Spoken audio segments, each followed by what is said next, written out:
ஆண்டிலே உடைய கிருபை மனுஷ தயவு ஞானத்தினால கற்று நேர்போதாக கைத்தட்டு போதாக நினைக்கிறேன்.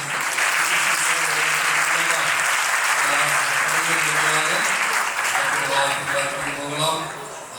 நாம் ஒரு வாரம் முழுவதுமாக இந்த நிகழ்வுக்காக தெரிவித்து வருகிறோம். நாளிலும் சேர்க்கக்கூடிய அவர்கள் வந்திருக்கிறாங்க. கரங்களிலே எல்லாரும் கரலை தட்டி எல்லா சவாரிகளும்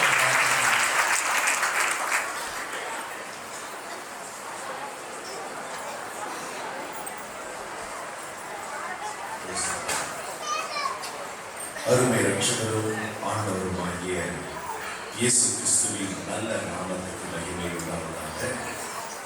இந்த வருடத்தின் கடைசி நாளிலே கடைசி செய்தி கொடுக்கும்படியாக தேவன் கொடுத்த நல்ல ஸ்டார்ட்டுக்காக முதலாவது தேவன் நன்றி சொல்கிறேன். அல்லேலூயா, அல்லேலூயா. கர்த்தர் நல்லவர், கிருபை என்றும் உள்ளது. அருமையாக சாட்சியை சொல்லி நாம் தேவ நாமத்தை மகிமைப்படுத்தினோம். சிறு பிள்ளைகள் அழகாக பாடி தேவ நாமத்தை மகிமைப்படுத்தினார்கள். இப்பொழுது நாம் வசனத்தை தியானிப்போம். கடைசி மணித்துளிகள் வந்திருக்கிறோம். என்னை பொறுத்த வரைக்கும் இது தேவன் கொடுத்திருக்கிற நல்ல கோல்டன் ஆப்பர்ச்சுனிட்டி. வசனத்துக்கு முன்பதாக நம்மை நிறுத்தி இன்னும் கொஞ்ச நேரத்தில் நாம் சரி செய்ய வேண்டிய காரியத்தை சரி செய்து புதிய ஆண்டுக்குள் புதிய ஆசீர்வாதத்தை பெற்றுக்கொள்ள கர்த்தர் நமக்கு உதவி செய்வாராக. ஆமென். எல்லாருக்கும் புதிய ஆண்டிலே புதிய ஆசீர்வாதங்கள் அநேகம் காத்துக் கொண்டிருக்கிறது. ஒருவரும் புதிய திராட்சரசத்தை பழைய துருத்தியிலே வார்த்து வைக்க மாட்டார். வார்த்து வைத்தால் ரசமும் சிந்தி போய்விடும், துருத்தியும் போய்விடும். ஸோ இந்த துருத்தியை இருக்கிற கொஞ்ச நேரத்தில் நாமே வசனத்துக்கு முன்பதாக நிறுத்தி நாம் எப்படி இந்த ஆண்டை முடிக்க போகிறோம், எப்படி முடிக்கிறோம் என்பதை நிதானித்து நாம் சரி செய்து புதிய ஆண்டிலே புதிய ஆசீர்வாதத்தை பெற்றுக்கொள்ள கர்த்தர் நமக்கு உதவி செய்வாராக. எடுத்தவர் யாராக வாசிங்கள். கலாத்தியருக்கு பவுல் எழுதின நிருபம் 3ஆம் அதிகாரம் 3ஆம் வசனம். ஆவியினாலே ஆரம்பம் பண்ணின நீங்கள் இப்பொழுது மாம்சத்தினாலே முடிவு பெற போகிறீர்களோ. நீங்கள் இத்தனை புத்தியினரா. எல்லாரும் கண்களை மூடி தலைகளை தாழ்த்தி, சகோதரிகள் எல்லாரும் தலைகளை மூடி, ஆவியானவரே என்னோடு பேசுவது எல்லாரும் சொல்லுகிறார். மகா இரக்கமும் கிருபையும் பரிசுத்தமுள்ள நல்ல பிதாவே, இயேசுவின் நாமத்திலே இந்த அருமையான இரவு நேரத்திற்காக நன்றி செலுத்துகிறோம். இந்த வருஷத்தை துவங்கி இதுவரைக்கும் நீர் எங்களை சுமந்து கொண்டு வந்த தயவுக்காய் நன்றி செலுத்துகிறோம். எத்தனையோ நாச மோசங்கள் ஆபத்துகள் எங்களை சுற்றி நேரிட்டாலும் உமது கண்மணியை போல பாதுகாத்து இன்றைக்கு உங்களுடைய சமூகத்திலே எங்களை உட்கார செய்த தயவுக்காக நன்றி செலுத்துகிறோம். நாங்கள் இன்னும் சில மணிக்குள்ளாக புதிய ஆண்டுக்குள் பிரவேசிக்க போகிறோம். எங்களை இன்னும் ஒரு விஷயம் எங்களை நிதானித்து பார்க்க, எங்களை சரி செய்து கொள்ள, இந்த துருத்தியை சுத்திகரித்துக் கொள்ள ஆவியான உதவி செய்யும். நீங்கள் பேசணும், நாங்கள் கேட்கிறோம். இயேசுவின் நாமத்தில் ஜெபிக்கிறோம் நல்ல பிதாவே. ஆமென், ஆமென்.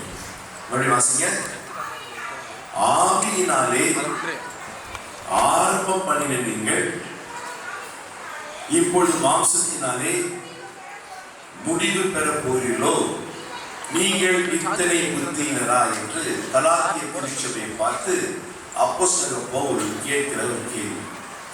நாமும் நம்ம கிறிஸ்துவ வாழ்க்கையை எப்படி ஆரம்பித்தோம், எஸ்பெஷலி இந்த வருஷத்தை எப்படி முடிக்க போகிறோம், ஆவிக்குரிய வாழ்க்கையின் ஓட்டத்தை எப்படி நாம் முடிக்க போகிறோம், மாம்சத்திலா ஆவி. இயேசு ஒரு முறை சொன்னார், மாம்சமானது ஒன்றுக்கும் உதவாது. நாம் எப்படி முடிக்க போகிறோம்? இன்னும் சில மணிக்குள்ளாக இந்த வருஷத்தை முடிக்க போகிறோம். நம்முடைய ஜீவியத்தின் நிலவரம் என்ன, எப்படி முடிக்க போகிறோம்? ஒரு காரியத்தின் துவக்கத்தை பார்க்கிறோம், அது முடிவு நல்லது. முடிவு மிக முக்கியம். ஆரம்பத்தை விட முடிவு ரொம்ப முக்கியம். நாம் ஆவியிலே ஆரம்பம் பண்ணி மாம்சத்தில் முடிப்போம் என்று சொன்னால் நம்மை போல பரிதாபம் உள்ள மனுஷங்க உலகத்தில் யாருமே இல்லை. ஒருவேளை இன்றைக்கு மாம்சத்திலே இருந்தாலும் இன்னும் கொஞ்ச நேரத்துக்குள்ளே நாம் நம்மை நாமே சீர்படுத்திக் கொண்டு ஆவியில முடிப்போம் என்று சொன்னால் புதிய ஆண்டிலே புதிய ஆசீர்வாதங்களை கொண்டு நம்மை ஆசீர்வதிக்க தேவன் ஆயத்தமாக இருக்கிறார். அல்லேலூயா. அப்படிதான் வேதத்திலே சிம்சோன் என்ற ஒரு மனிதன் இருந்தான். நியாயாதிபதிகளின் புஸ்தகம் 13ஆம் அதிகாரம் 25ஆம் வசனத்தை வாசிக்கும் பொழுது, யாரும் மைக்கில் வாசிக்க மாட்டீங்களா பாப்பா? முன்னால் உட்காந்துருக்கீங்க, மைக்கில் நிறைய வச்சுருக்கீங்க, வேற ஆயிரம். நியாயாதிபதிகள் 13:25.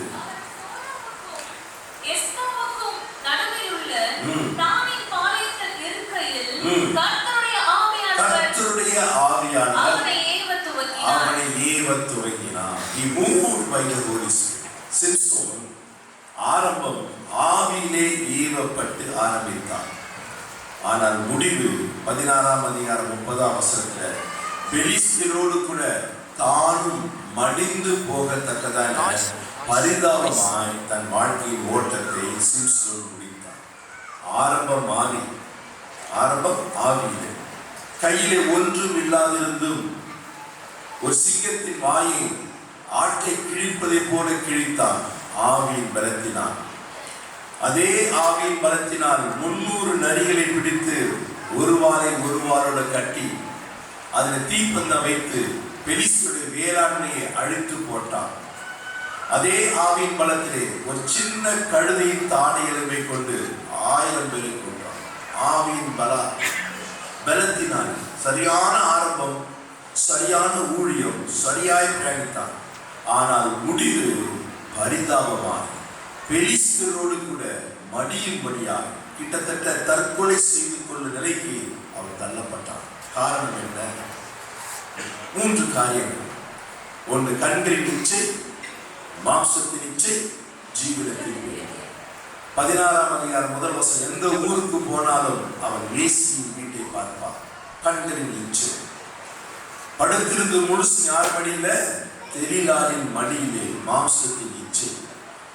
மொட்டை அடித்து விட்டார்கள். கர்த்தர் தன்னை விட்டு விலகினதை அறியாமல் எப்பவும் போல எல்லாரையும் அடிச்சிருவேன்னு சொல்லி ஜீவனத்தின் பெருமையோடு எழும்பினான். பெலிஸ்தர் கையிலே ஒரு ஜோக்கராக, ஒரு வேடிக்கை காட்டக்கூடிய ஒரு மனிதனாக, ஒரு அடிமையாய் அவன் மாறிவிட்டான். காரணம் கண்களின் இச்சை, மாம்சத்தின் இச்சை, ஜீவனத்தின் பெருமை. நாம் எப்படி இந்த வருஷத்தை முடிக்க போகிறோம்? இன்னும் கண்களின் இச்சையிலே வாழ்ந்து கொண்டிருக்கிறோமா? இல்லை மாம்சத்தின் இச்சையிலே பிரயாணம் பண்ணி கொண்டிருக்கிறோமா? இல்லை ஜீவனத்தின் பெருமை அதில் வாழ்ந்து கொண்டிருக்கிறோமா? இந்த 3 நம்முடைய வாழ்க்கையில இருக்கும் என்று சொன்னால் சிம்சோனின் முடிவை போல் நம்முடைய முடிவு பரிதாபமாய் மாறுகிறது. இன்னொரு மனிதனை சொல்கிறேன்.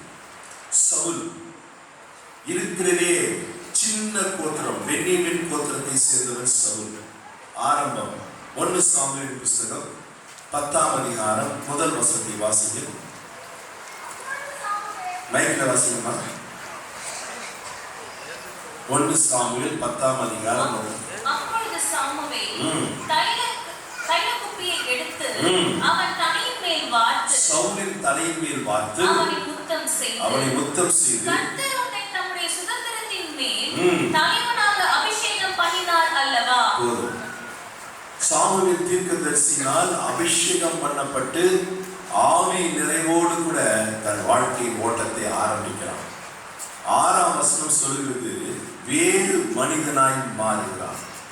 9ஆம் வசனம் சொல்றது வேறு இருதயத்தை கர்த்தர் கொடுத்தார். 10ஆம் வசனம் சொல்றது ஆவியானவர் அவன் மேல் இறங்கியதனால் தீர்க்கதரிசனம் உரைத்துக் கொண்டே போகிறான்.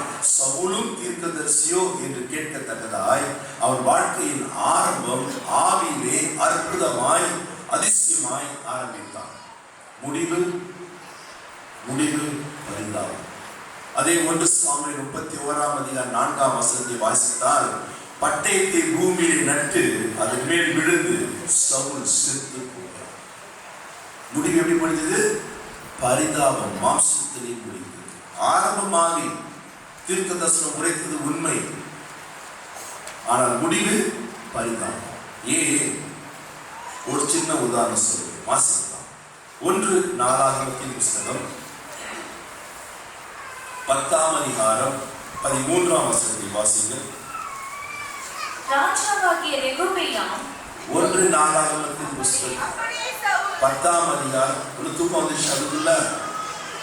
1 நாளாகமத்தின் புஸ்தகம். அப்படியே சவுல் கர்த்தருடைய வார்த்தையை கைக்கொள்ளாமல், முதல்ல கர்த்தருடைய வார்த்தையை கைக்கொள்ளாமல், கர்த்தருக்கு செய்த தன் துரோகத்தின் நிமித்தம், கர்த்தருக்கு செய்த துரோகம், அவன் கர்த்தரை தேடாமல், அஞ்சனம் பார்க்கிறவர்களை கேட்கும்படிக்கு தேடினது நிமித்தமும் செத்து போனான். முதலாவது என்ன செய்ய? கர்த்தருடைய வசனத்தை கை கொள்ளவில்லை, கீழ்ப்படியவில்லை. கர்த்தருக்கு என்ன செய்தான்? துரோகம் பண்ணினான். மூன்றாவது யாரை தேடவில்லை? கர்த்தரை தேடவில்லை. யாரை தேடினான்? அஞ்சனம் பார்க்கிறவர்களை தேடினான். கடைசி எப்படி போனா? செத்து போனான். நாம் கர்த்தருடைய வார்த்தைக்கு கீழ்ப்படுகிறோமா? கர்த்தருக்கு துரோகம் செய்கிறோமா? கர்த்தரை தேடுகிறோமா? இல்ல அஞ்சனம் பார்க்கிறவர்களை தேடுகிறோமா? நீங்க அநேக கிறிஸ்துவ தேடுகிறார்கள். உங்க வீட்டுல கல்யாணம் சொன்ன முதல்ல என்ன பார்ப்பாங்க? ராவகாலம், யமகண்டம், அஷ்டமி, நவமி, நல்ல நாள், கெட்ட நாள் எல்லாம் பார்த்து தான் கல்யாணமே வைப்பாங்க. இதுல ஒரு கொடுமை என்னன்னா, எல்லாம் பார்த்து பத்திரிக்கையில மேல அடிப்பாங்க. இது கர்த்தரால் உண்டானது. இது கூட ஒரு பொய் உலகத்துல எதுவுமே கிடையாது. எத்தனை பேர் ஜோசியம் பாக்குறீங்க? எத்தனை பேர் சூனியம் பாக்குறீங்க? சூனியம் வைக்கிறீங்க. கிறிஸ்தவர் கூட சூனியம் வைக்க ஆரம்பிச்சிட்டாங்க. சொந்தக்காரங்களுக்கு விரோதமாய், சொத்துக்காக, சுதந்திரத்துக்காக. நாம் இன்னும் கர்த்தருடைய வார்த்தை கேளாமல், கர்த்தருக்கு துரோகம் பண்ணி, கர்த்தரை தேடாமல் இந்த உலக மக்களை போல் நாம் வாழ்வோம் என்று சொன்னால் சவுலின் முடிவு நமக்கும் வரும் என்பதை சந்தேகப்படுகிறது. நாம் எப்படி ஆரம்பித்தோம், எப்படி முடிக்க போகிறோம்? ஒருவேளை இன்னும் இந்த மாம்சத்தின் கிரிகள் நம்முடைய வாழ்க்கையில இருந்தாலும் நம்மை நாமே சரி செய்து கொள்ள இந்த கடைசி மணித்துறையை கர்த்தர் நமக்கு உதவி செய்வாராக. மாம்சத்திலேயே ஆரம்பித்து ஆவியிலே மகிமையாய் முடித்த ஒரு நபரை ஒரு சில உதாரணங்களோடு சொல்லி நம்மை நாமே நிதானித்து பார்த்துக்குள்ள ஆவியானவர் நமக்கு உதவி செய்வாராக. வாசிக்க கேட்போம். நல்ல காது கொடுத்து கேளுங்க. தூக்கம் கலக்கணும், தண்ணி குடிக்க, தண்ணி கொஞ்சம் கழுவுங்க. யோசுவாவின் புஸ்தகம் 2ஆம் அதிகாரம் 1 வசனத்தை வாசிக்க. யோசுவாவின் புஸ்தகம் 2ஆம் அதிகாரம் 1 வசனம். நூனின் குமாரனாகிய யோசுவா வேவுகாரராகிய 2 மனிதரை ரகசியமாய் வேவு பார்க்கும்படி அனுப்பி நீங்கள் போய் தேசத்தையும் எரிகோவையும் பார்த்து வாருங்கள் என்றான். அவர்கள் போய் ராகாப் எனும் பெயர் கொண்ட வேசியின் வீட்டுக்குள் பிரவேசித்து அங்கே தங்கினார்கள். இந்த ராகாப் என்ற வேசி வேதாகமத்திலே 6 இடத்திலே அவள் பேர் வரும். 5 இடத்திலே ராகாப் வேசி வரும். ஒரு இடத்துல மொத்தம் ராகாப் தான் வரும்.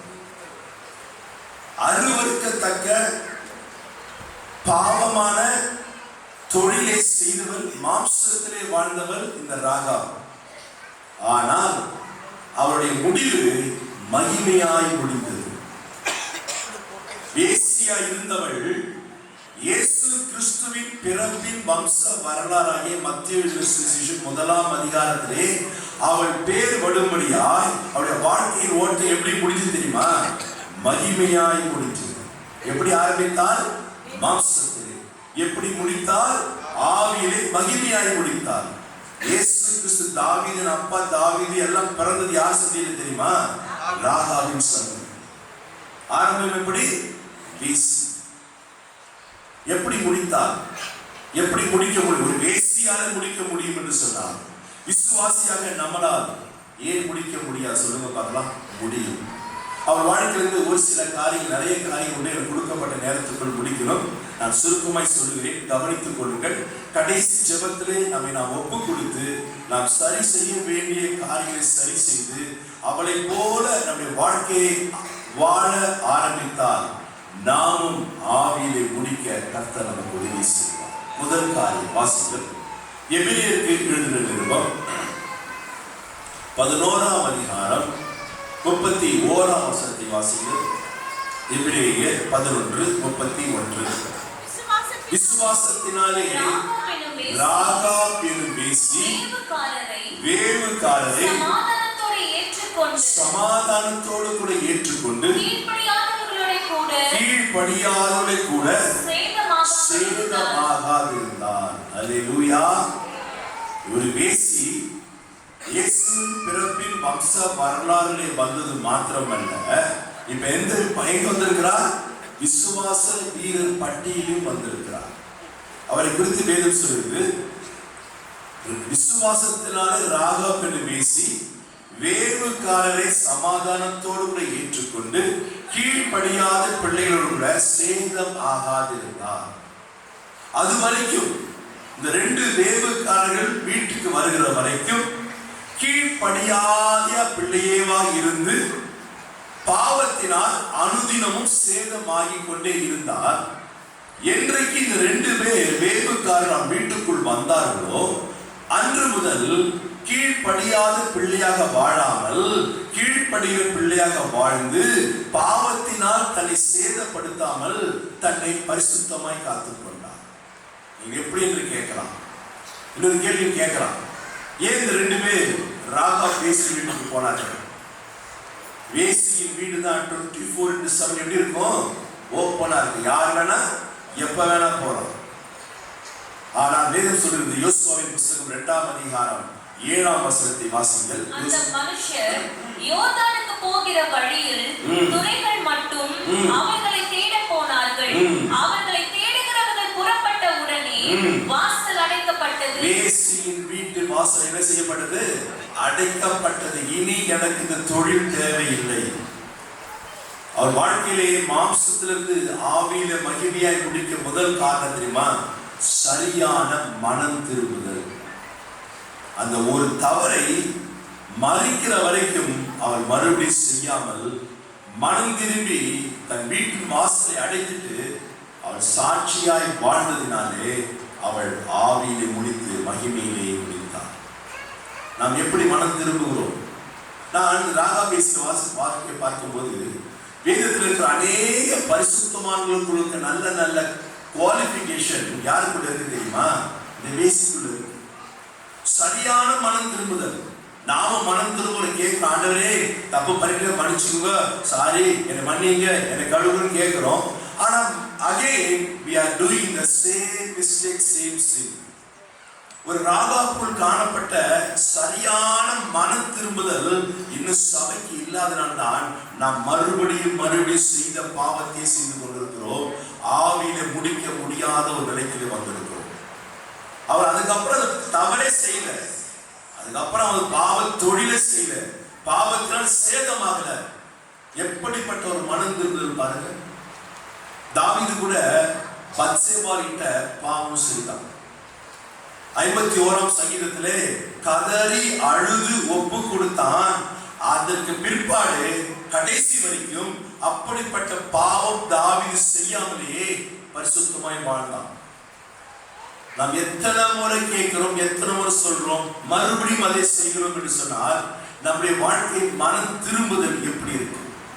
மனம் திரும்புதல் சரியா இருந்துன்னா நம்முடைய வாழ்க்கையின் முடிவிலே ஆவியை முடிக்க கர்த்தர் உதவி செய்வார். நம்ம வாழ்க்கை நம்ம அநேகர் இயேசு இன்னும் தப்பு சொல்லவில்லை. இயேசுவின் பாவம், இயேசுவின் ரத்தம் சகல பாவத்தை கழுவி சுத்தி இதே சொல்லிக் கொண்டிருக்கிறோம். அவர் கழுவுகிற தேவன், சுத்தம் செய்கிற தேவன் மாத்திரமல்ல, இயேசு என்ற பேருக்கு என்ன அர்த்தம் தெரியுமா? கிறிஸ்துமஸ் கொண்டாடி இயேசு என்ன அர்த்தம்? ரட்சகர். அந்த பாவத்திலிருந்து என்னை ரட்சிக்கிறவர், விடுவிக்கிறவர். பழைய ஏற்பாட்டு பரிசுத்தமாகிய தாவீதை ரட்சித்தார், வேசியை ரட்சித்தார். என்னை உங்களை ரட்சிக்க மாட்டாரா? ரட்சிப்பார். நாம் எப்படி மனம் திரும்புகிறோம்? எந்த அளவுக்கு அவர் விசுவாசிகள் தாவீது கதறி கதறி கதறி கேட்டான்.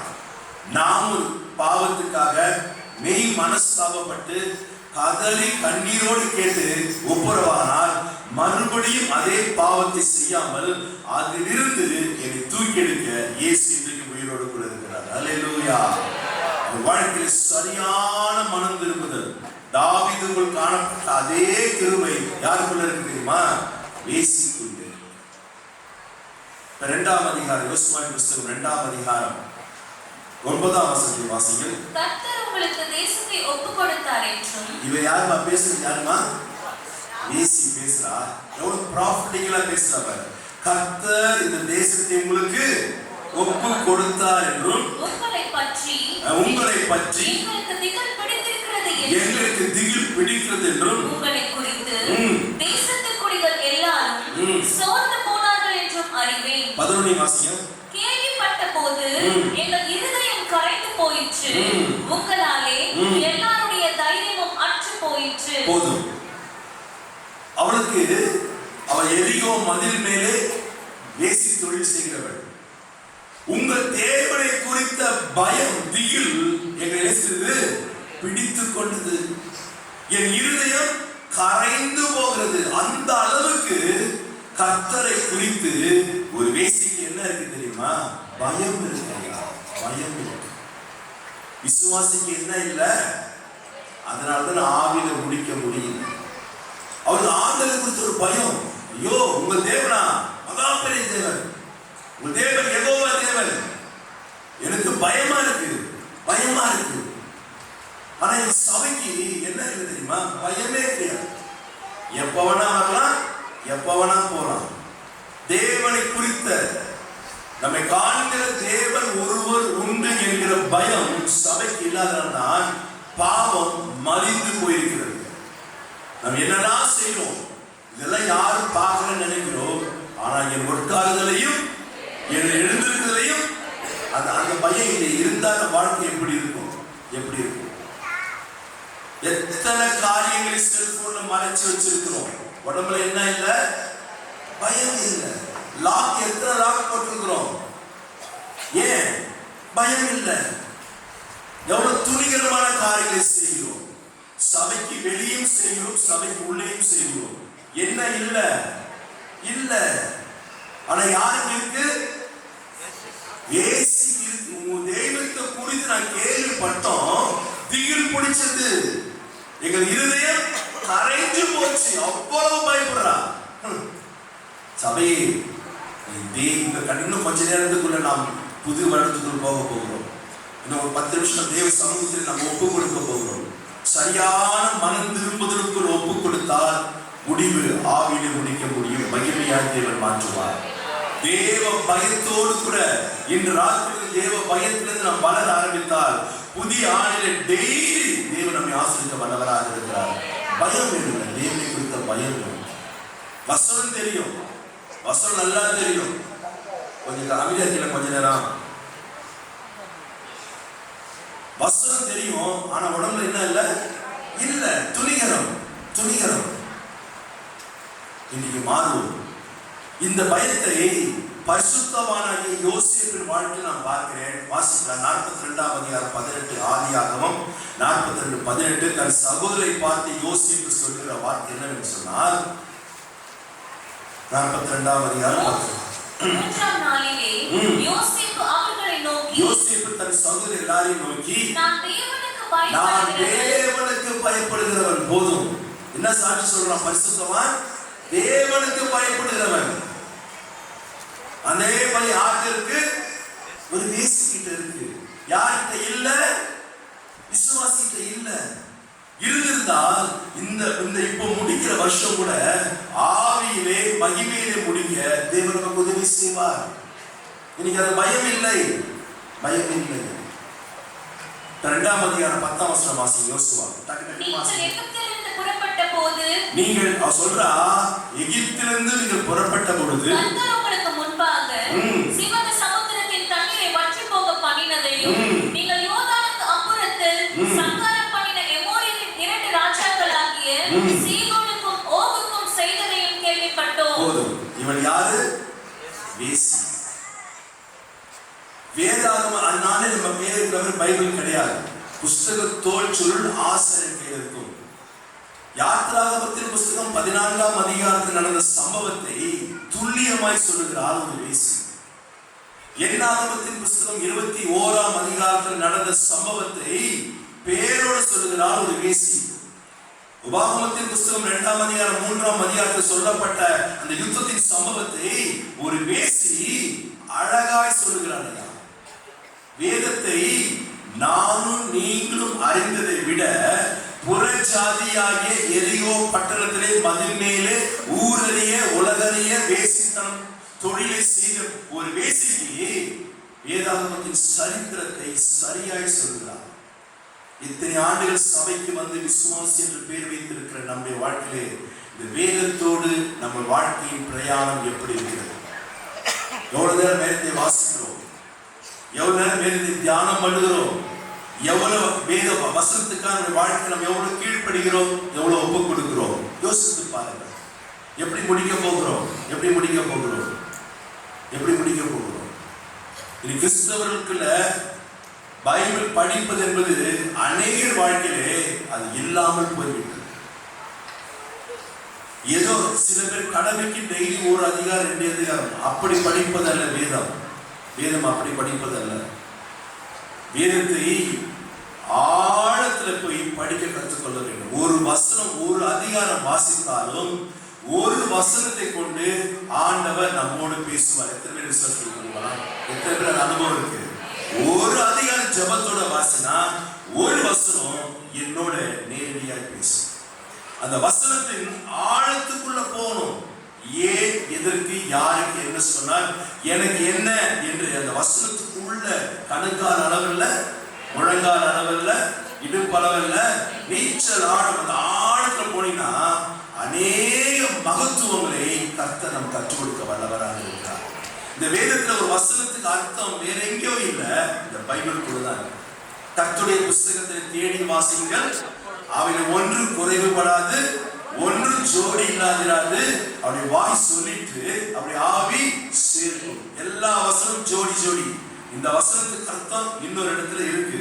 நீ ஜெபத்தோட பரிசுத்த ஆவியின் ஒத்தாசையோடு நீ வாசித்தினால் அந்த வசனத்துக்கான அர்த்தத்தை ஆவியானவர் நமக்கு கற்றுக் கொடுக்க வல்லவராக இருக்கிறார். அது மாத்திரமல்ல, நான் வசனத்துக்குள் போகிறது ஒரு அனுபவம். வசனம் எனக்குள்ள வரணும், என் ஜீவியத்துல வரணும், என் வாழ்க்கையில வரணும். அந்த வசனத்துக்கு ஏற்றபடி நான் வாழும்போது நான் ஆவிக்குரிய முறையிலே மகிமையாக என் ஓட்டத்தை முடிக்க கர்த்தர் நமக்கு உதவி செய்வாராக. அல்லேலூயா. இதை எஸ்ராவின் வாழ்க்கையில நான் பார்க்கிறேன். எஸ்ரா 7:10 வாசிக்கிறோம். அவன் வாசிக்கவும் உபதேசிக்கவும் அதன்படி நடக்கவும் தன் இறுதியை என்ன செய்தானா? பக்குவப்படுத்தினான். யாரு? அவன் பேர் வேத பாரகனாகிய எஸ்ரா. இவன் வேத பாரகி கிடையாது. இவன் யாரு? வேசி. இருந்தாலும் தேவனை குறித்த சகல அற்புதம் அடையாளங்களை, வேதத்தின் மகத்துவத்தை ஒரு வேசி என்ன செய்திருக்கிறார்? அறிந்திருக்கிறார். நாம் எந்த அளவுக்கு அறிந்திருக்கிறோம்? சபையை தயவு செய்து தீர்மானம் எடுக்கிறது பெருசு இல்லை. ஆவியின் ஒத்தாசையோடு கூட தீர்மானத்தை நாம் என்ன செய்ய வேண்டும்? நிறைவேற்ற வேண்டும். டெய்லி பைபிள் வாசிங்க. டெய்லி அந்த வசனத்தை சும்மா வாசித்து வைப்பதில்லை, வாசிக்கிறத விட தியானம் பண்ண வேண்டும். அந்த வசனத்துக்குள்ள போய் நாம் தியானிக்க ஆண்டவர் நம்மோடு பேசுவார். நான் மனம் திரும்புவதிலையும் பரிசுத்தமான வாழ்க்கை வாழ்வதிலையும் ஆண்டவரோடு நெருங்கி நடப்பதிலையும் ஆண்டவருக்கு பயப்படுவதிலையும் இந்த வசனம் எனக்கு கற்றுக் கொடுக்கும். எத்தனை பேர் விசுவாசிக்கிறீங்க? அல்லேலூயா. அடுத்த வசனம் வாசிக்கலாம். 11 வசனம். கேள்விப்பட்ட போது எங்கள் இருதயம் கரைந்து போயிற்று, உங்களால எல்லாருடைய தைரியமும் அற்று போயிற்று. உங்கள் தேவனாகிய கர்த்தர், ஒரு வேசி சொல்றா, உங்கள் தேவனாகிய கர்த்தர் ஒருவரே, உயர வானத்திலும் கீழே பூமியிலும் தேவனானவர். யார் எக்ஸால்ட் பண்றா? யார் எக்ஸால்ட் உயர்த்துறா தேவனை? ராகா வேசி சொல்றா, உங்கள் தேவனாய் கர்த்தர் ஒருவரே, உயர வானத்திலும் பூமியிலும் தேவனானவர். என்னாங்க? அல்லேலூயா. வாய் வருது. அல்லேலூயா சொல்றது சபைக்கு வாய் சத்தம் வருதா? ஒரு வேசி ஓய்வே இவராக உட்கார்ந்துருந்தானா நான் அல்லேலூயா சொல்றதுக்கு சத்தமா சொல்லிருப்பா. நீ அல்லேலூயா தேவனை மகிமைப்படுத்த வாய் வருதா? பார்த்தீங்களா? சண்டை போட சொல்லுங்க, இங்கிருந்து தாம்பரம் வரைக்கும் கேட்கும். அப்ப வாய் நல்லா திறக்கும். ஆனா தேவனை மகிமைப்படுத்துவதற்கு வேசி உயர்த்துவதற்கு வெட்கப்படவில்லை. ஆனால் நாம் என்ன செய்கிறோம்? வெட்கப்படுகிறோம். பரலோகத்துல நமக்கு எல்லாரும் என்ன வேலை? செல்ஃபி எடுக்க இல்லையா? என்ன துதிக்கணும்? அல்லேலூயா அல்லேலூயா, பரிசுத்தர் பரிசுத்தர். இப்ப இவ்வளவு தூரம் நான் சொல்லி சொல்லாம உட்கார்ந்துருக்கிறவங்களை பார்த்து ஆண்டவருக்கு நம்ம சொல்லுவார், இவனை மேல கூட்டி போய் இல்ல பிரயோஜனமே இல்லை, அங்கேயும் வாய் மூணு சும்மா தான் உட்காந்துருப்பான்னு சொல்லிட்டு உங்களை மேல கொண்டு போகணும் கீழே விட்டு அவங்க நிலைமை என்ன யோசித்து பாருங்க. அங்க எப்படி இருக்குமா அல்லேலூயா சத்தம் தெரியுமா? பரலோகத்துல எப்படி இருக்குமா?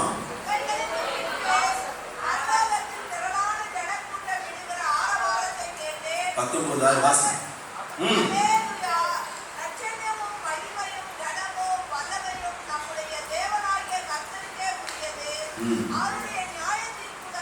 இல்ல நீங்க அப்பொழுது திரளான ஜனங்களும் ஆரவாரம் போலவும் பெருவெள்ள இரைச்சல் போலவும் பலத்த இடிமுழக்கம் போலவும் பெரும் வெள்ளம் இரைச்சல் போலவும் பலத்த இடிமுழக்கம் போலவும் ஒரு சத்தம் உண்டாகி அல்லேலூயா சர்வ வல்லமையுள்ள தேவனாகிய கர்த்தர் ராஜ்யபாரம் பண்ணுகிறார்.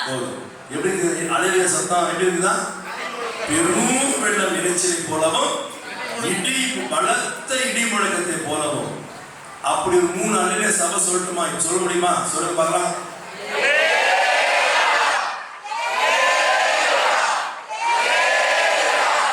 அநேகர் வாய் திறக்காம பார்த்துக்கிறாங்க. நிச்சயமா நடக்குதுதான். ஏன்னா அங்க போய் ஐயோ கத்ததான் லாய்க்கு. என்ன கத்த லாய்க்கு இல்ல, அல்லேலூயா சொல்ல லாய்க்கு. வாய் மொழியா திருஷ்டி போட்டி சொல்ல தெரியல இருக்கு. வாய் திறக்க மாட்டேங்குது.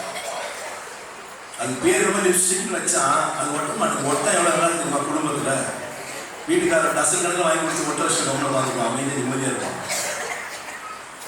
தேவனை உயர்த்துவதற்கு, தேவனை மகிமைப்படுத்துவதற்கு ஒரு பேசி வெட்கப்படலைங்க. இந்த குணாதேசி யார் தெரியுமா இருக்கு? மோசேட்ட பார்க்கிறேன். மோசே உபாகமத்தின் புஸ்தகம் 4ஆம் அதிகாரம் 39ஆம் வசனத்தை நீங்கள் வாசிக்கும் பொழுது, உபாகமத்தின் புஸ்தகம் 4ஆம் அதிகாரம் 39ஆம் வசனத்தை வாசிக்கும் போது மோசே சொல்றான், அவன் சொல்றான், மோசே சொல்றான், உயர வானத்திலும் தாழ பூமியிலும் கர்த்தரே தேவன், அவரை தவிர ஒருவரும் இல்லை போதும். அவன் சொல்லுகிற உயர்த்துகிற வார்த்தையை யார் சொல்றா? நேசி சொல்றாங்க. மோசே பலமுறை தேவனை சந்தித்தவன், ஆனோட பேசினவன். அவன் சொல்லுவது விசேஷம் அல்ல, ஒரு நேசி சொல்கிறார், யோசிக்கிறார். இன்னும் 12 வருஷம் டக்குனு. இப்பொழுதும் நான் உங்களுக்கு தயவு செய்தபடியினால், நான் உங்களுக்கு தயவு செய்தபடியினால் நீங்களும் என் தகப்பன் குடும்பத்துக்கு தயவு செய்வோம் என்று கர்த்தர் பேரில் எனக்கு ஆணையிட்டு, நீங்கள் என் தகப்பனையும் என் தாயையும் என் சகோதரரையும் என் சகோதரிகளையும் அவர்களுக்கு உண்டான எல்லாவற்றையும் உயிரோடே வைத்து எங்கள் ஜீவன் சாவுக்கு தப்புவிக்கும்படி எனக்கு நிச்சயமான அடையாளத்தை கொடுக்க வேண்டும் என்றார். இந்த பேசிக் யாரெல்லாம் இருக்கிறா? அப்பா, அம்மா, அண்ணன், தம்பி, அக்கா, தங்கச்சி எல்லாம் இருக்கிறாங்க.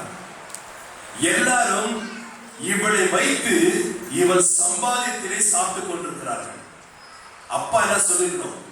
ராகா, இந்த தொழிலை செய்யாதம்மா, நான் மூட்டை தூக்கியாச்சும் நானும் செய்யறேன், சாப்பாடு போறேன்னு சொல்லி இது செய்யாம காத்துக்கணுமா வேணாமா? இல்ல உடன்பிறந்த சகோதரனாச்சும் செய்யாத, நான் ஒரு சோறு போறேன்னு சொல்லி யாரும் சொன்னாங்களா? யாரும் சொல்ல. இவள் வெளியரங்கமா அந்த தொழிலை செய்து சம்பாதிக்கிறார். அந்த சம்பாதிகள் யார் சாப்பிடறாங்க தெரியுமா? குடும்பம் சாப்பிட்டு கொண்டிருக்கு. இதே வேறொரு பொம்பளையா இருந்தா, என்ன வச்சு சாப்பிடுற, உனக்கு நான் பரிந்து பேசுமா சொல்லி அவளுக்காக பேசியிருக்க மாட்டான். நான் வரைக்கும் தச்சா போதுன்னு ஓடி இருப்பாங்க. அந்த கடைசி நிமிஷத்துல கூட அந்த ஆத்துமாக்களுக்காய் இவள் என்ன செய்யற தெரியுமா? பரிந்து பேசுகிறாள். எங்க அம்மாவை காப்பாத்துங்க, எங்க அப்பாவை காப்பாத்துங்க, எங்க அண்ணனை காப்பாத்துங்க, என் சகோதரியை காப்பாத்துங்க, எனக்கு நான் உங்களுக்கு தயவு செய்து எங்களுக்கு செய்ய சொல்லி ஒரு கடைசி மணித்துளிலே கெஞ்சி பிரார்த்திக்கிறார் அழிந்து போகிற ஆத்துமாக்களுக்காக. நாம் இத்தனை ஆண்டுகள் சபைக்கு வந்து நம்முடைய ஜெப வாழ்க்கை நிலவரம் என்ன? நமக்காக நாம் ஜெபிக்கிறோமா? முதல்ல மற்றவர்களுக்காக ஜெபிக்கிறோமா? இல்ல அழிந்து போகிற ஆத்துமாக்களை ஜெபிக்கிறோமா? இல்ல சபைக்காக எதுக்கு ஜெபிக்கிறோம்? நமக்கு நாமே ஜெபிப்பதே குறைந்து விட்டது. இன்னைக்கு என்னைக்கு நம்ம மற்றவர்கள் ஜெபிக்க போகிறோம்? ஒரு வேசி தன்னுடைய தாய் தகப்பன் தன்னை வைத்து கொடூரமாய் அனுபவித்த அந்த மனிதருக்காக கூட பரிந்து பேசி ஜெபிக்கிறான்னு சொன்னால் நாம் எப்படி ஜெபிக்க வேண்டும்? கடைசி மணிக்குள்ள வந்திருக்கிறோம். சுயநலமாய் வாழ்ந்த நாட்கள் போதும். நீ மற்றவர்களுக்காக ஜெபிக்க ஆரம்பிங்கள். உங்கள் வாழ்க்கையிலே கர்த்தர் இன்று முதல் அற்புதம் செய்ய வல்லவராக இருக்கிறார்.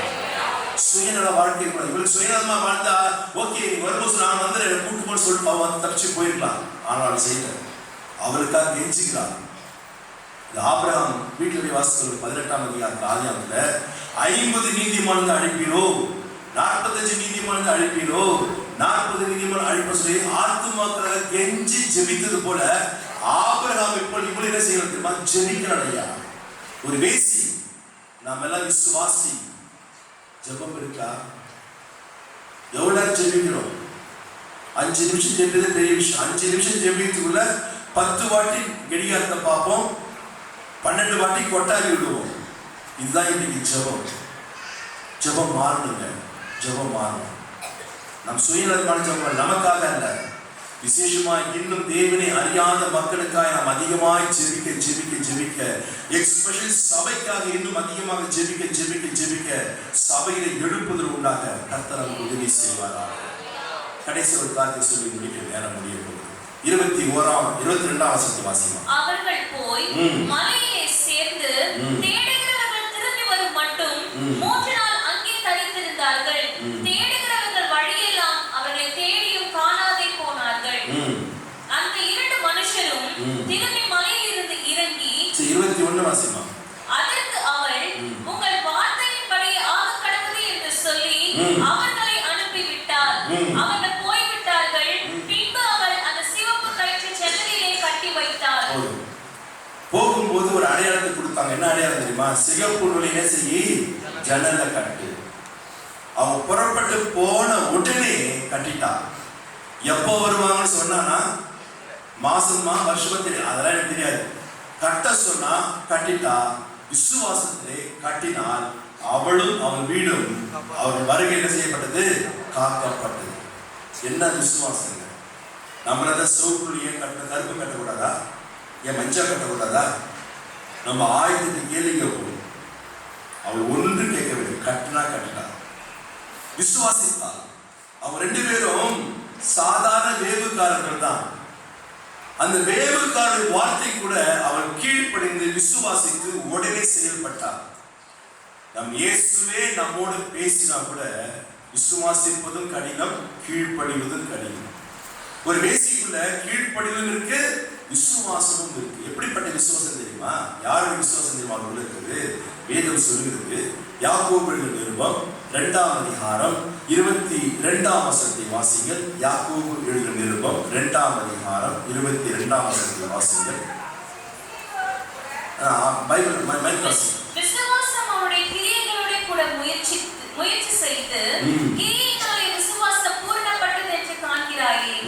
அப்படியே ஆபிரகாம் தேவனை விசுவாசித்தான். ஆபிரகாம் தேவனை விசுவாசித்தான். அது அவனுக்கு நீதியாக எண்ணப்பட்டது என்கிற வேதவாக்கியம். அது அவனுக்கு நீதியாக எண்ணப்பட்டது என்று வேதவாக்கியம் நிறைவேறிற்று. அவன் தேவனுடைய சிநேகிதன் எனப்பட்டான். ஆதலால் மனுஷன் விசுவாசத்தினால் மாத்திரம் அல்ல, கிரியையினாலேயும் நீதிமானாக்கப்படுகிறான் என்று நீங்கள் காண்கிறீர்களே.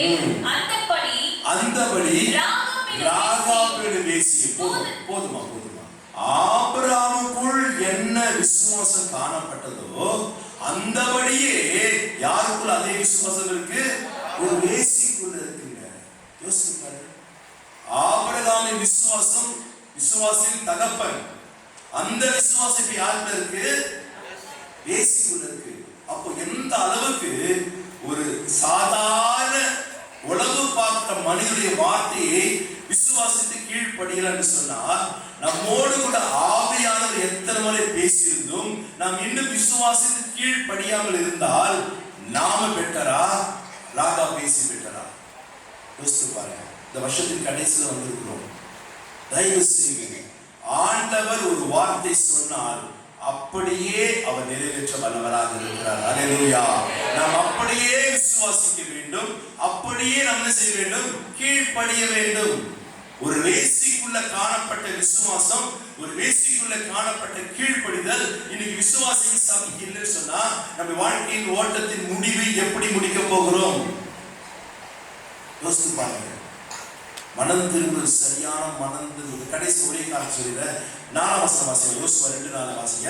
இந்த வேவுக்காரர் 2 பேரும் இவர் வீட்டுக்குள் வந்து விட்டார்கள். ராஜாவுக்கு மெசேஜ் போயிடுச்சு. ராஜா தன் அரண்மனையிலிருந்து மிலிட்டரி ஒருவேளை போலீஸ்காரர் 2 பேரும் எங்க அனுப்பிச்சுனா வேசிங்க வீட்டுக்கு அனுப்பிட்டான். வாசிங்க. அந்த ஸ்திரீ அவ் 2 மனுஷரையும் கொண்டு போய் அவர்களை ஒளித்து வைத்து வைத்தான். என்னிடத்தில் மனுஷர் வந்திருந்தார்கள். ஆனாலும் அவர்கள் எவ்விடத்தாரோ எனக்கு தெரியாது. வாசல் அடைக்கும் நேரத்தில் இருட்டு வேளையிலே அந்த மனுஷர் புறப்பட்டு போய்விட்டார்கள். அவர்கள் எங்கே போனார்களோ எனக்கு தெரியாது. அவர்களை சீக்கிரமாய் போய் தேடுங்கள், நீங்கள் அவர்களை பிடித்துக் கொள்ளலாம் என்றார். வீட்டுக்கு வந்துட்டான். இவ எவ்வளவு தைரியம் பாருங்க. உண்மையிலே அந்த 2 பேர்ல ஒருத்தர் வந்து வீட்டு ஃபுல்லா சர்ச் பண்ணிட்டு அந்த 2 பேர் மாட்டி இருந்தா ராகா பேசியும் சரி அந்த 2 பேரும் சரி ராஜா தலையை துண்டா வெட்டி இருப்பான். மரணம் தெரியும். ஆனா கூட தன் உயிரை கூட அவர் துச்சமாக வைத்து அந்த 2 பேரும் என்ன செய்தார்? காப்பாற்றினார். ஆண்டவருக்காக ஒரு வேசி இரத்த சாட்சியை மறிப்பதற்கு கூட அவர் எப்படி இருக்கிறார்? ஆயத்தமாக இருக்கிறார். ஒரு வேசி நாம் எந்த அளவுக்கு இருக்கிறோம்? ரத்த சாட்சியை நாம் மறிக்க சொல்லவில்லை, ரத்தத்தோடு கூட சாட்சியாய் நாம் வாழ கற்றுக்கொள்வோம். சாட்சி கிறிஸ்துவ ஜீவிதத்தில் மிக முக்கியமானது என்ன? இப்போ வந்து சொன்ன சாட்சி இல்லை, ஜீவியம் சாட்சியாக இருக்கிறது. அப்படி வாழும்போது வாழ்க்கையின் முடிவை ஆவியிலே மகிமையிலே முடிக்க கர்த்தர் நமக்கு உதவி செய்வார். அப்படியே கண்களை மூடுவோம் ஒரு நிமிஷம். அவர்கள் தங்கள் தாங்களே நிதானித்திருப்பார்கள். இன்னும் கொஞ்ச நேரத்தில் புதிய ஆண்டுக்குள் போக போகிறோம். இந்த துருத்தி பழைய துருத்தியாக, பாவம் நிறைந்த துருத்தியாக, அவிசுவாசம் நிறைந்த துருத்தியாக, தேவ பயமில்லாத துருத்தியாக, வேதத்தை அறியாத துருத்தியாக, தேவனை உயர்த்தாத துருத்தியாக, ஜெபிக்காத துருத்தியாக இருக்குதா? இல்ல. இந்த துருத்தி எப்படி இருக்கு? பழசே இருக்கும் என்று சொன்னால் புதிய ஆசீர்வாதம் இந்த துருத்திலே ஆண்டவரால் வைக்க முடியாது. அப்படியே வைத்தாலும் அந்த ஆசீர்வாதம் நிலைத்திருக்க முடியாது. சரியான மனம் திரும்புதற்குள் வரும். எல்லாரும் ஜெபம் பண்ணுமே. எல்லாரும் வாய்ப்பு ஆண்டவரே ஜெபம் பண்ணுங்க. நீங்க ஜெபம் பண்ணுங்க. எந்த காரியத்திலே ஆவியான உணர்த்தினாரோ அதுல எனக்கு மனம் திரும்புவதற்கு நீங்க மனம் திரும்பும் பொழுது ஆண்டவர் உங்களை புதிய துருத்தியாக மாற்றி புதிய ஆசீர்வாதங்களை வைக்க தேவன் ஆயத்தமாக இருக்கிறார். எல்லாரும் ஆண்டவரை ஜெபம் பண்ணுங்க. முக்கியமான நேரம். அப்படியே பழைய மனுஷனாக மாம்சத்தை நாம் முடிக்காதபடிக்கு ஆவியிலே முடிக்கும்படியாய், நம்மை சீர்படுத்திக் கொள்ளும்படியாய், நம்மை ஸ்திரப்படுத்திக் கொள்ளும்படியாய், நம்மை நாமே பரிசுத்தப்படுத்திக் கொள்ளும்படியாய், புதிய துருத்தியை மாறும்படியாய், ஆண்டவரே இந்த விஷயத்திலே நான் மனம் திரும்ப விரும்புகிறேன். இதில் இன்னும் நான் சரியாய் மனம் திரும்பவில்லை. இன்னும் செய்த பாவத்தை செய்து கொண்டிருக்கிறேன். என்னை மன்னியும். என்னை மன்னிக்கிறது மாத்திரமல்ல, என்னை ரட்சியும், என்னை தூக்கி எடும். இந்த குழியிலிருந்து என்னை தூக்கி எடும் ஆண்டவரே. நான் மறுபடியும் இதே காரியத்தை செய்யவே கூடாது. பழைய வருஷத்துல பல முறை செஞ்சேன். ஆனா புதிய வருஷத்துல ஒரு முறை கூட செய்யாதபடி தாவீதுக்கு கொடுத்த ரட்சிப்பு, ஒரு வேசிக்கு கொடுத்த ரட்சிப்பு, ஆண்டவரே பழைய ஏற்பாட்டு விசுவாசி கிடைத்த ரட்சிப்பு புதிய ஏற்பாட்டு விசுவாசியாக எனக்கும் வேண்டும் என்று சொல்லி யாரெல்லாம் உண்மையா வாய் திறந்து கேட்கிறீங்களோ, உங்க சரியான மனம் திரும்புதற்கு நீங்க வரும்பொழுது உங்கள் பாத்திரம் சுத்தமாய் மாறும்போது இதிலே தேவன் புதிய ஆசீர்வாதம் வைக்க வல்லவராக இருக்கிறார். ஆண்டவரே உங்கள் நாமத்துக்கு பயப்படும் இருதயத்தை தருவீராக. உங்கள் நாமத்துக்கு பயப்படும் இருதயத்தை தருவீராக. பயம் இல்லாமல் துணிகரமாய் காரியங்களை செய்து கொண்டிருக்கிறேன். என் வாழ்க்கையில் மாற்றம் வேணும். என் இருதயத்தை பயமுள்ள இருதயமா மாற்றம் ஆண்டவரே. ஒரு வேசியின் இருதயம் கரைகிறதே, என் இருதயம் கல்லாக இருக்கிறதே, எனக்கு மனம் திரும்ப முடியவில்லையே, எனக்கு பயப்பட முடியவில்லையே, என் வாழ்க்கையை மாற்றம் என்று எல்லா வாய்ப்பை ஜெபம் பண்ணுங்க. இந்த கடைசி நேரம் கர்த்தர் கொடுத்திருக்கிற கோல்டன் ஆப்பர்ச்சுனிட்டி. இந்த நேரத்தை விட்டு விடாதீங்க. இந்த நேரத்தை விட்டு விடாதீங்க. ஆண்டவரே நான் வேதத்தை வாசிப்பதற்கு என்னை ஒப்புக் கொடுக்கிறேன். எனக்கு வேதம் தான் வாழ்க்கை. இனி வேதம்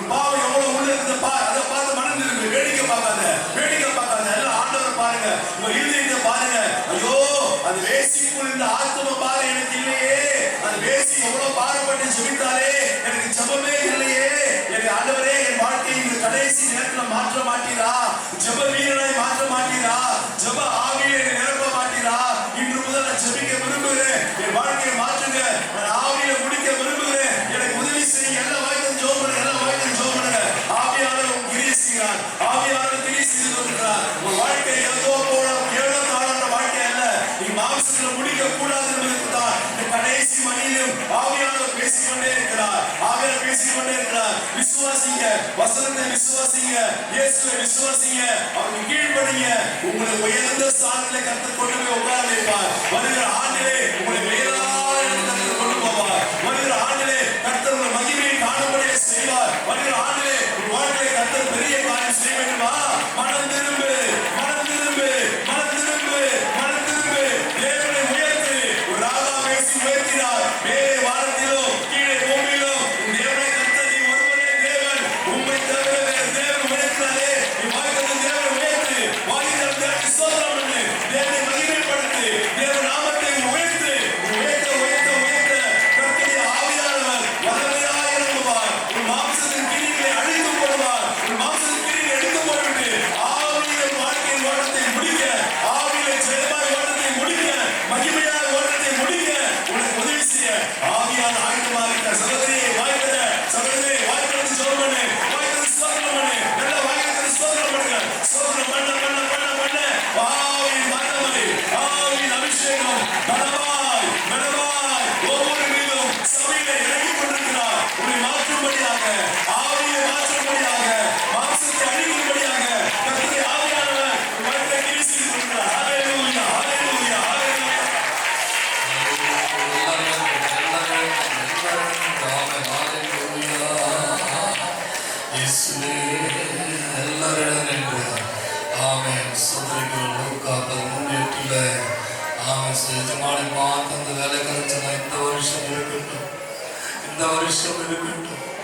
இந்த வருஷம் இருக்கட்டும் அடி கொடுத்தால் சரின்னு சொல்கிறான். வருஷத்து வேறாவதுல ஒரு 6 இடத்துல பேசி வரக்கூடும். அழைத்தவர் உண்மை உள்ளவர், அழைத்தவர் பரிசுத்தர். ஆமென். அவர் நீதிபதியாக இருக்கிறாரே.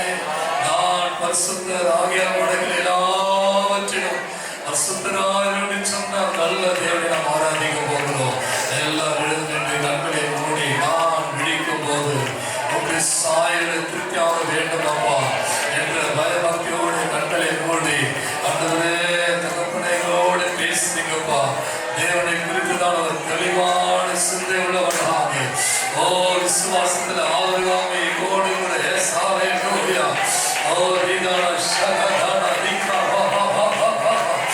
கீழ்ப்படிதல் காணப்பட்டது. விசுவாசம் காணப்பட்டது.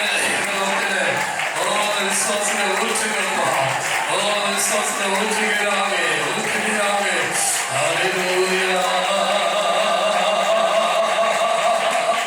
ஆத்மாவே நன்மை சொல்லு.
துதிகளுடனே ஆர்ப்பரிப்போம் எங்கள் இயேசுவே.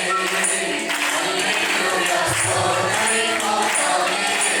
துதிகளுடனே ஆர்ப்பரிப்போம் எங்கள் இயேசுவே. துதிகளும்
சிங்கங்களும் வருஷம் இருக்கட்டும். ஓ தோட்டமோ திராட்சை